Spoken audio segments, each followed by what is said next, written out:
someone's actually going to add something of value, like, I'm not actually about materialistic things, and if I am, it's materialistic things I can provide for myself. Okay. Or aspire to provide for myself. But girls don't slide into men's DMs normally with that, do they? Well, no, yeah. That's what do you know men anyone slide into women's DMs with. No. Yeah. What do women then slide into men's DMs with then? So I know bare girls that I've never slid in a DM because that ain't me. Because I just feel, not because I'm bougie, I just feel like I'm just not beggy. Do you know what I mean? So, But I don't get that though, because he said before, right, if I'm feeling someone, I'm quite straight with it and I'll let them know that I'm feeling them. And now that might not be, I'm going to slide into the DMs, that might be, we've been out on a couple of dates, we've spent time with each other over the last couple of weeks and I'm feeling you. But if you see someone that you like on your Insta or whoever you followed or whatever it might be, and you think, I like him, I like the way he comes across, and I do genuinely like him, you'd never let that person know. No. To be fair, it's weird. That could be the organic that you're passing up on. Exactly. That could be how it was meant to be. Because in this day and age, that could be the most organic you're going to get. He's there, active, doing his thing. Why are you not telling my man? Because I feel like if he hasn't clocked me, then I'm not obviously on his level. Now you're being bougie. Now you're being bougie. But I'm not his vibe. I just feel like if you think different. You tell me, and then I can like have a little pre. But no. So then what do girls go into lads' DMs with then? I've heard girls go into lads' DMs mad. I don't know. Like, you tell me, like, but I've heard girls go into DMs mad. I'm guessing yours is mad. I don't know what you're working with. Everyone assumes this. Do you know what? Like, finish that sentence. Sorry, I don't know. Go on. Nah, my DM goes through severe dry periods where I'm like, shit, like, is everyone's like this? Nah, seriously, like, it ain't all it's cracked up to be, or like, whatever assumption you've got, it ain't that. That's really lonely. He's all went quiet after this. So moving on, perfect. Nah, all right then. Would it be, you say there are times when your DMs go quiet. Are we now, I know definitely in your case as girls, you said not just yourself, a lot of girls are in a similar situation, but are we as people now just overloaded with options? Yeah, 100%. Too much choice. Hands down. And that is a bad thing, negative for you. As you said before, it's hard to then pick out the wankers. It doesn't work out for me, like, because I'm still single. It depends what you're after. Okay, hit me. Okay, so... You're after sex? Yeah, basically. If you wanted to just smash someone, it's not hard to jump on Tinder and find something, is it? Well, I didn't know Tinder. I thought it was Plenty of Fish, that's for that. Oh. I've never used Plenty of Fish. I have used Tinder a long time ago. Is Tinder for just banging people? Banging, can I say that? What do we say now? Yeah, whatever. Shag, whatever. I don't know, I was on Tinder about, it was a good few years ago now. Yeah. And that was the general thing that I got from it, like, no one's ever going to be there in 20 years. Like, how did you meet? On Tinder? Oh, I know a couple of people. I know a couple of people that like live together and they've like got a proper solid family. One's having a baby right now and she's engaged. No, I know people like that as well. So I've never heard any kind of like actual success stories of Tinder in that level. But then is it like, well, if we're overloaded with options, how do you as a person then process for yourself, because you're both single, you said you've been single for a while or whatever, I'm single, been single for a while, how do then you start to now process, right, I'm going to go about getting a new or finding somebody new in this day and age? If you've got too many options, how do you clear the decks and say, I don't want any of these options on the table, I want to go and find a new, or I'm in a place where I'm happy to accept a new? I just start saying yeah. Okay. So, like, I went through a period last year where, like, I was like, no, fuck this, I'm not being single no more, it's been 5 years. And obviously my kids are getting older, so I'm conscious of the older they get, the harder it's going to be for me to bring home a guy. Do you know what I mean? Mm-hmm, because they're just going to be like, get the fuck out of my house. Do you know what I mean? Yeah. They're going to be big men, so that's going to be peak, and there's two of them. Do you know what I mean? They look the same. They can fucking motherfucker up. So I'm like, I'm panicking, do you know what I mean? Yeah. So I thought to myself last year, no, I need to be hard on it. Like, so I just started saying yeah to dates. Yeah. Just said yeah. And how do you find that experience then, changing up? Well, I went on some mad dates. Like, this one guy was just like, I just need to go to the bathroom for a line. And I was like, as soon as we sat down, and then he come back and was like, I'm so sorry. And I was just like, oh my God, okay, so that was the end of that date. Yeah. But like, there's other dates where guys like proper whiny diny, super lovely, do you know what I mean? Proper needy. You know them ones, but then there's ones that are like, you've got like very high pitched voices. I don't know, I went on a couple of weird dates, do you know what I mean? Get that bad. Some of them ended up on the knees, I'm not gonna lie. No. I'm lying. That was a lie. No. Lock that out, cross that. Take that out. Don't put that in. And in terms of for yourself then, like, how do you switch up your approach? Is there a way that you just say, I've had enough, or is it, I'm in a place now where I'm ready to start it's for a lad. I don't know, because I have entertained the fuckery far too often, as you know. We know, but for me personally, a lot of my day-to-day life doesn't really, I suppose in a way it does. I often think this, like, a lot of my day-to-day doesn't necessarily involve meeting new people. So whereas a lot of people, quite easy to go out on a Saturday night, go out of a weekend and meet new people. That's quite a common setting. I don't go out of a weekend. Same. Like, I'm not one for town. So whereas that would be, someone said to me, how are you going to go out and meet someone new on a night out? Yeah, I'm the same. Like, living my life in the gym, the most. But then your options become very tailor-made to the lifestyle you're living. Then don't they? Really? Then they do and they don't, because I feel like that doesn't happen very often. Because I think right now, so if I didn't know... People go on a night out to meet someone. No one's going to be like, I'm going to the gym to meet someone. No, they don't have that intention in mind. They do. Girls always say that. But yeah, that's what I was going to say. Everyone always says to me, join the gym, you'll meet a man in there. But then that's the thing I was going to say. If I was just looking at you and I didn't know either of you personally, and all right, maybe I had met you and I had then seen your Instagrams, I would probably assume that your type is a gym bunny that lives and breeds the gym. I'd expect that. And I'd expect your type to probably be kind of like a... Hung, yeah.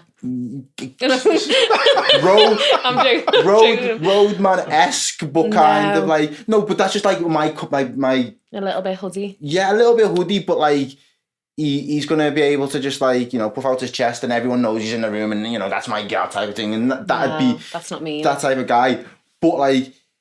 Are they the people then, if you know that that's like what is attracted to you or you're attracted to, do you kind of block out, or are you more receptive to, again, you going out of your comfort zone? I'm more likely to come across that person. Yeah. Because that's my day-to-day surroundings. And does Instagram breed you those type of roadman-esque type of guys, or Instagram will just bring you anyone and anyone? I mean, I get them, but I get mad people, like... The maddest people. Yeah. Like, so Roseman... But mad in what sense? Like, I got someone who was like... So, his picture, one of his pictures, he was with, like, stood with Jay-Z and Beyonce. And he's, like, some New York fashion designer. And he designs all Jay-Z's suits. He inboxed me and sent me, like, loads of dicks. Just kept sending me his dick in his hands. And he did, and then he messaged me, and then he was like, "Can I have your number? I'm coming down to London. I'd really like to see you." Obviously, when a guy says to me, "I'm coming down to London for a certain amount of time, but I'd love you to come and stay with me," that means I want you to be my fuck buddy the entire time I'm here. But once I'm gone, I probably might not text you back. So I just think no. But anyway, I give him my number, and he messaged me, and then he goes, "Can you show me your body? Can you send me a picture? Can I see you? Can I see you naked? Can I see your ass? Show me a picture of your boobs." And then I messaged him back and I went, "You do understand within this hour of us talking, you've asked to see my naked body 7 times. And he went, "What are you talking about?" So you know on WhatsApp where you can pull it across? So I just went 1, 2, 3, all the way through the chat, sent it to him, and he put, "You are a psycho. I can't even believe I messaged you. Oh my God, you're crazy." And then blocked me, and I just thought, wow. But I screenshotted it with his picture in it, so I'll out him one day, I swear to God. See him? But because I outed him on his fucking nastiness. See that nasty, creepy, show me your fanny vibe? It's fucking weird. Don't do it. It's nasty. Yeah. Like, if I wanted to show you me fanny, I'd show you me fucking fanny, but I don't. So keep it moving. So in that case then, with that being said, are we now happier to be alone? You spoke on it before, Marcel. You basically said, if someone's not bringing a value to my life or anything materialistic I can provide for myself, does that now mean that we are as people then more content to be alone, or content with what we've got rather than sharing time? Not necessarily content, but a lot of the time it's easier. It does save a lot of hassle. Okay. Are you content with being single? I mean, I've been on my own forever. Yeah. For literally forever. So just the entire time, literally, the twins have been alive. I feel like I've been single. I don't even actually think I've actually had an actual proper relationship. And I know I've had kids, so you could say that the twins' dad's me relationship, but oh my God, I was not in a relationship. If you don't mind me asking, how old was you when you was 17. So let me just put this out there. Go on, It's put it into the whole of context. Liverpool, yeah. That was the first time we had sex, and I was on protection, and I was taking my pill 3 months into my pregnancy with the twins, and I didn't even know I was pregnant. And then when I went, they were like, "Oh my God, you're pregnant with twins," and I was like, "Fuck no, I'm on the pill," and they were like, "Stop taking it." So I stopped taking the pill, and then the kids are like alive, and they've got 10 fingers and 10 toes, so it didn't do any harm. Winning. Isn't it? Yeah. But yeah, like it's the first time we had sex, and then he had me for life. Lucky bastards. He hates me, you know. Yeah. How long were you together before that happened then? And we went. What happened was I moved to Manchester. Yeah. And I felt like I found the love of my life, and I didn't. Anyway, I went to college down there, finished my college, come back to Liverpool, and because he used to walk me home from school when we were 14, we were in school together. He messaged me, he was like, "Oh, I haven't seen you in time, MySpace. We should link up." I was like, "Oh yeah, cool." Completely on the rebound. 2 weeks in, we had sex. First time we had sex, 2 weeks in. I'm sorry, Mum. The rest is history, yeah. And then the twins were here, and then he was just like, do you chained me to the being house. completely honest then, because you probably not had, you said how old you was, you 17, did you say? You've probably not had that much adult life to experience the other side of this, but do you feel from your own perspective it has been a little bit more difficult then for you to have a relationship with a guy, given the fact that you have been a single mother for X amount of years at certain points? Well, yeah, because what you've got to take into account as well is the kid's father. So the kid's father is not okay with me having any guy. Like, he is not okay with it. And I don't feel like this is just me. I feel like it's an actual thing for a lot of men to just not want their baby mum to date anybody after them. Yeah. So it's like we sign, as soon as we give birth, we sign this invisible contract that says we are forever owned by this motherfucker. Do you know what I mean? And then they just take that and then they bring it out every now and again and be like, "No, you can't move on because I've got this contract." Do you know what I mean? Yeah. But I piss all over the contract and I'll date whoever the fuck I want to date. Yeah, no, and because in my mind, I feel like if you're not doing what you were supposed to be doing in the first place, which made me a single mum, then we'd still be together and you'd still be getting the nanny, but you're not because you fucked up the thing. So keep it moving. Do you know what I mean? You've got no rights to say anything. And that's fair enough on that perspective, obviously. But what I'm thinking from the flip side is being the guy in the other guy in that situation, or potentially trying to entertain you on the flip side of things, and then saying, are they more hesitant to commit given what your situation is? Because some lads would be completely honest and say, "Well, she's got too much baggage here. Yeah. I can't get in that deep. She's got too much baggage." So their expectation automatically is, unless I'm gonna get the nanny, and it's gonna be a quick. It sounds funny when you say it. What would you say? I was just pussy, innit? Yeah. Pussy sounds like, if I said pussy, I feel like it sounds way too sexual, so I have to like. Nanny, yeah, okay. Well, we'll work on it anyway. Yeah. But if in that sense, that dude, like, unless I'm gonna smash and I'm gonna cut real quick, I'm not gonna invest too much time into this individual because they've got more baggage than I'm in a position to handle right now.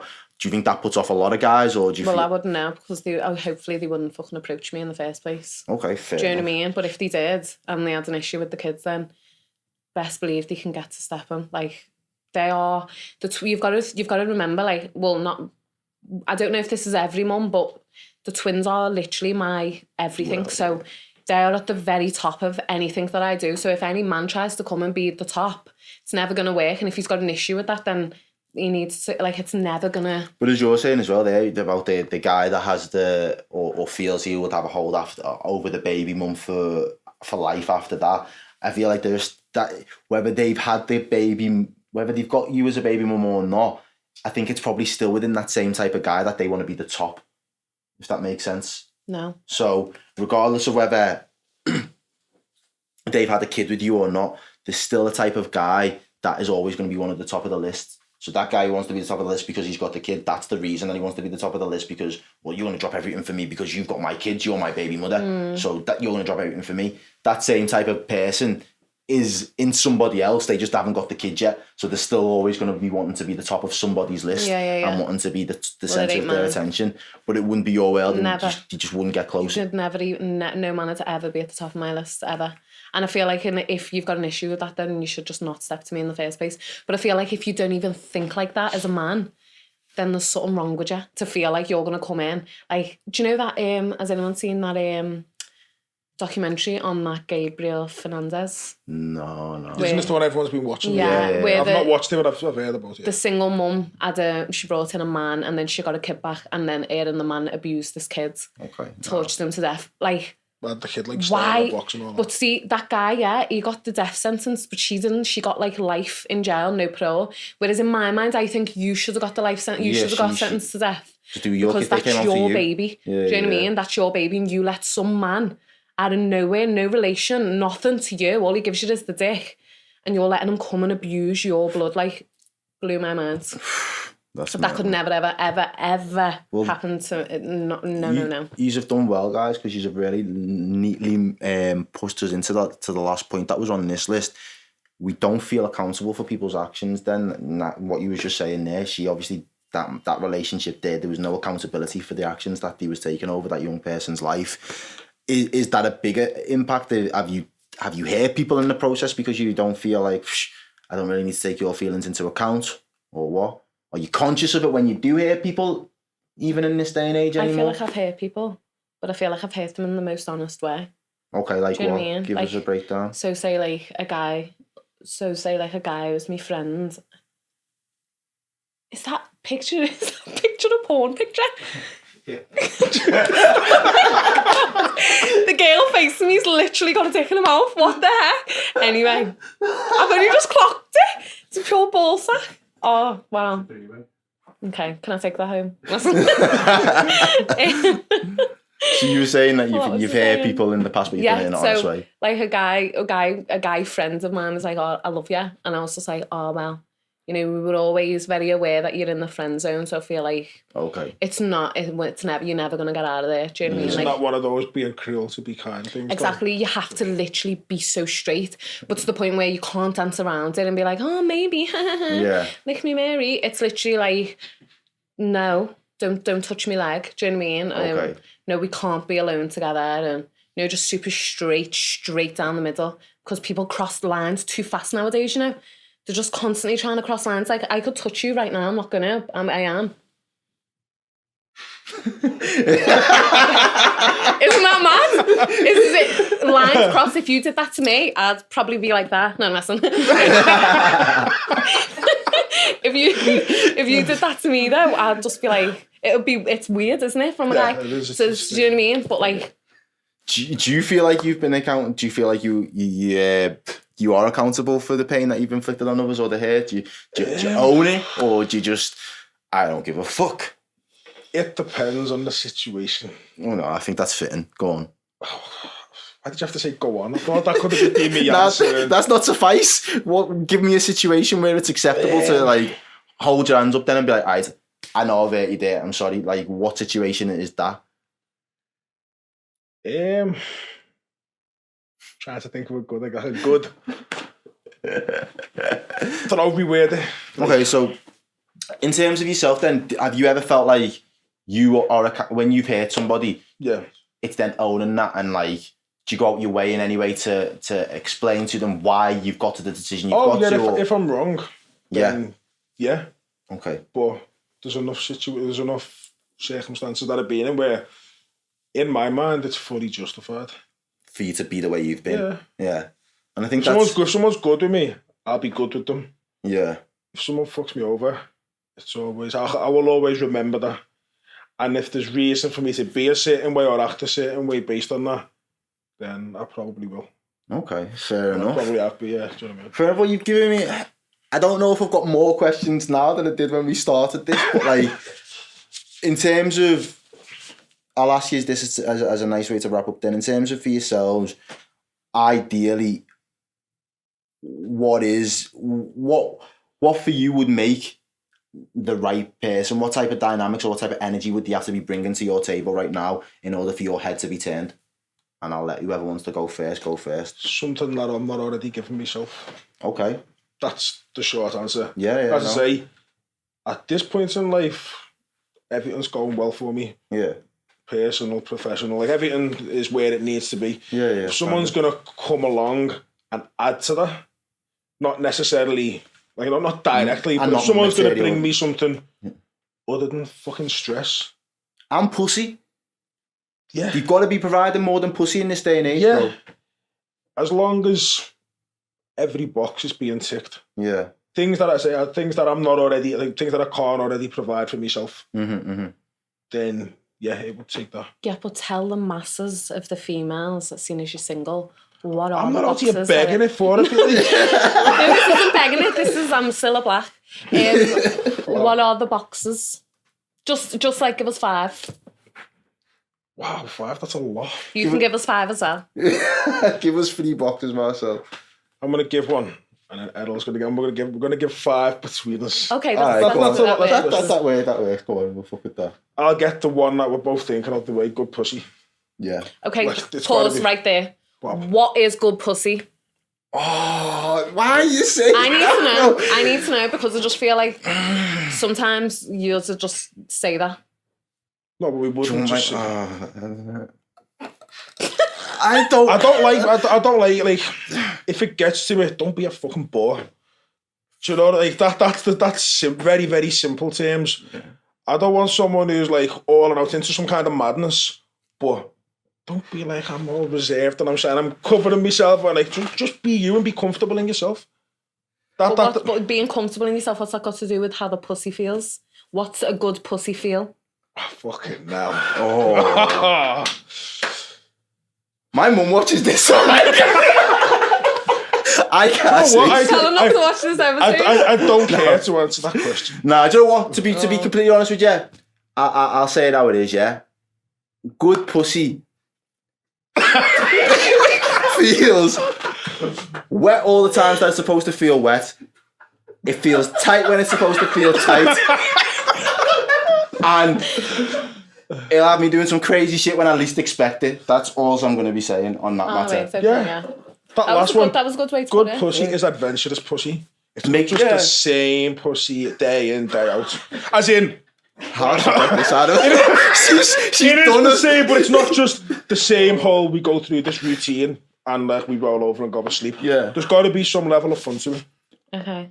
So, right. okay, go on. So the next box for me would be they've got their own, like, they know how to bring their own happiness to their life. They don't need me to be the main consistent for their happiness. So whether that is they've got their own thing that they do in terms of they can work a 9 to 5, they can work any job, they can do whatever it is that's paying their bread and butter, but then they have got other activities within and around their life that they can hone in on when they need their me time, and they're happy to do that equal to whenever I'm doing mine on the other side of things. If they've got them type of things on the go already, I think that it's quite clear that they've got a good head on their shoulders and they're obviously looking at other things rather than just staying stagnant in whatever they've been doing. So that'd be my set. That'd be box 2.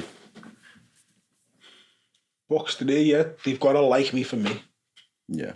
Because I'm not just like your stereotypical like lad that go to the pub with me mates for a drink and I watch the footy. Like the things that I'm into are like probably a little bit different. Do you know what I mean? Give us an example. Yeah, I was going to say that. It's like fashion again. I'm not like a little off the shelf person. You're not just gonna get me in a JD wearing like the same as everyone else. I suppose I stand out in a crowd. Yeah. Do you know what I mean? Yeah. Yeah. I guess in a sense, like I'm me. Like I'm not like I hate that. I'm not like other lads. That's the worst. Yeah, no, but I know what you're saying. So yeah, you gotta like me for me, and especially I suppose a very valid point is the lifestyle that I live with the bodybuilding and the fitness. There's times when I'm fucking miserable to be around because my day-to-day is very same, and I can't always be like, let's go out and do this or do that. One, because I physically haven't got the energy to do it, and in order for me to be the best at what I do and do well with what I do, you can't just be loose. As you see it here, like I come in with like the most plain food and I will eat the same every day, and Yeah, it's boring. I'm fully aware that it's boring. I'm not like convincing myself otherwise. But for someone to come into my life and get involved within something that was there before them that I've already done, they've got to be accepting of that. Yeah. I could apply that with anything. My next one then would probably be the fact that, what was it then? I just had it in my head. I'd probably want someone, again, I'm thinking of boxes, but I'm trying to not think of just looks in terms of they tick all the boxes in terms of looks, because I feel like that's a different set of boxes to personality traits. But for the personality traits, I think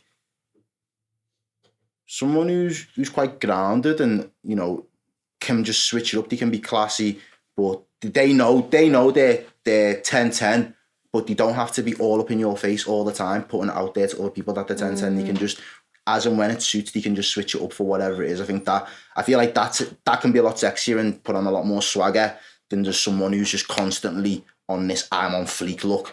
Because when you go from not being on fleek to taking it all off, girl, it might not be doing nothing for you. Do you know what I mean? So that'd probably be mine. And then for you, last one. One more. I was happy with 2 each. Well, 2 each. Well, because we're going to switch to yours now. What did the boxes for you? We'll think on his last one. I need someone to join mine. So go on. Well, we'll continue. What are yours boxes for you? So my male boxes would be ambitious. Yeah. Because I don't want anyone that's just like proper enjoys just being stagnant and basic. I feel like that's so dead. Because I need someone to just like proper boost me up, and then I can boost, and we're just like smacking each other's asses on the way up. You know one of them? I've not had one yet, but yeah, I know what you mean. Do you know what I mean? They say like behind every good man there's a good strong woman. Yeah, no, I want to be that woman, but I want my man to be like that man. Do you know what I mean? That's fully like backing me 100. So then I want someone who like is See, it's hard when you're on the other side of this now. I want him to have a high sex drive. This is just our tick list here, but like repackaged and reworded. Yeah. I feel like we don't want much different things. No. But it's to be honest, it's hard to find a guy with a high sex drive, you know, I'm not gonna lie. Maybe as high as mine. Wait, it's not like I've explored a lot of options. Cut that out as well. But I mean, you know, someone who's just like where I'm like, and they're just like, okay, fuck off. Fuck that shit, yeah. I want someone who's like, someone who wants a proper like home. Do you know what I mean? Where they come home, I'm cooking the dinner and they want to impregnate me. You know, like that. Family, very family orientated in that sense. Yeah, like I want like a proper like home, and I want them to just be super like, you know what I mean? Proper like involved in all of that. But where he's not pushy with us, like, get down there, babe. Where he can just be like, I'll marry you, so you can do that. Perfect. Someone who wants to marry me. It's hard though, because I know I'm a funky kind of chick, but. Yeah, I don't think I'd ever want to get married, and I'll say that. Why? I think marriage as a concept now, it's redundant. It's completely flawed. It's not even it's flawed, it's redundant. People don't need to be married in this day and age. Like, you can have a life insurance policy and have the person that you live with on your policy, and they get paid out if you die or you don't die. Doesn't matter whether, if you die, they'd get paid out the same way. So it doesn't necessarily matter that you're married or not. But I want to be married. No. I think now it's just people do it as competition with each other. Like, people just love an excuse to try and outdo the mates. None of my mates are married. No, none of my mates are. I've to be fair, me and I've got a few people. I did go to a wedding last year, one of my mates. I went to my sister's last year as well. That was about it. It's like rare, isn't it? It's a rare wedding occurrence, but I'd still like one. Not to do a show of it. Just small, intimate, or still. Just to have like, I don't know, someone who loves me enough to just be like, you are the only one for me that I want. I feel like that's almost. But does it take marriage to give you that confirmation? Yes, it does. But people get married and cheat anyway. Exactly, I know I've heard this before as well. So listen, my sister said to me, men just can't be, you just can't be monogamous. Is that true? Just tell me now. So this week's episode, was hosted by No, I think, do you know what, to be fair, there's plenty more that we could sit and discuss. And I think we'll definitely, if you're willing to, we'll definitely have you come back down and you can share some more of your experiences with us and the comedy stuff that you'll be doing in future. We'll keep an eye out for, obviously, Sarah's stuff in the Hot Water Comedy Club. If anyone's down in Bournemouth next month, check that out as well. But as today's episode, it has been hosted by Marcel and Errol, and we'll catch you later on the group chat.